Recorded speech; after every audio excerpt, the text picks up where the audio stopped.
Why do we say that the 3rd of September is a true day to commemorate the 80th anniversary of the victory in the War of Resistance against the Japanese aggression and the World Anti-Fascist War? And why do we say that this military parade might be the last one? On the 15th of October, year 1945, the Japanese emperor made a radio announcement. Japan would end the war.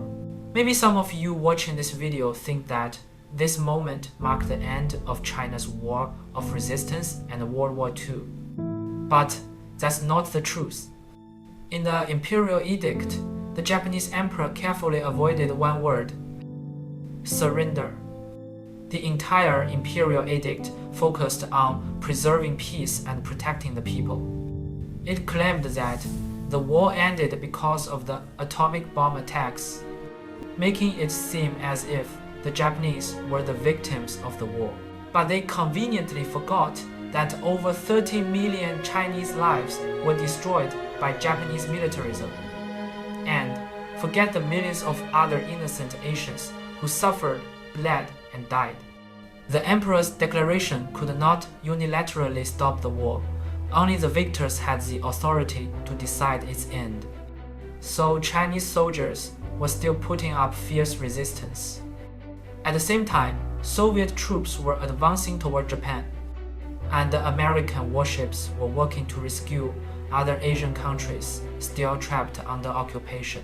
It wasn't until the 2nd of September 1945, aboard the USS Missouri in Tokyo Bay, that Okamura Yasuji, Commander-in-Chief of Japan's China Expeditionary Army, finally signed the instrument of surrender.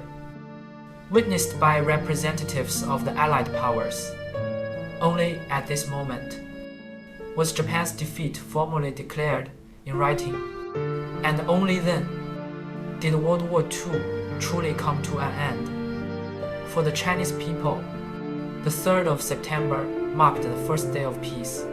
That is why we designated this day as Victory Day, and today we commemorate it with a grand military parade. But for many of the elderly who lived through that cruel and inhuman war, this parade may be their final chance to stand before the world, to bear witness one last time, and to remind us all of the true cost of peace. Back in the 70th anniversary parade, we invited veterans who had actually fought in the war of resistance against Japan, living witnesses of that brutal struggle to take part. But this year, due to health concerns and age, no veteran units are taking part. Even the children who once served in the anti-Japanese Children's Corps are now in their 90s. As of this year, only 26 registered survivors of the Nanjing massacre remain. Last year, there were just 9 known surviving victims of the comfort women system. I truly hope that 10 years from now, some of them will still be here to witness the next Victory Day parade. But there are someone who don't want them to. Why? Because some people want us to forget the pain, the loss, the truth. Because the fewer the witnesses, the louder the lies. But know this, even if every last witness is gone, the Chinese people will never forget that brutal chapter of our history. We will not forget. Not now, not ever, not forever. Today, on the 3rd of September, we is not showing off. We are remembering. We are reminding the world that over 90 years ago, a war began, and tens of millions of Chinese lives were lost before peace was finally won.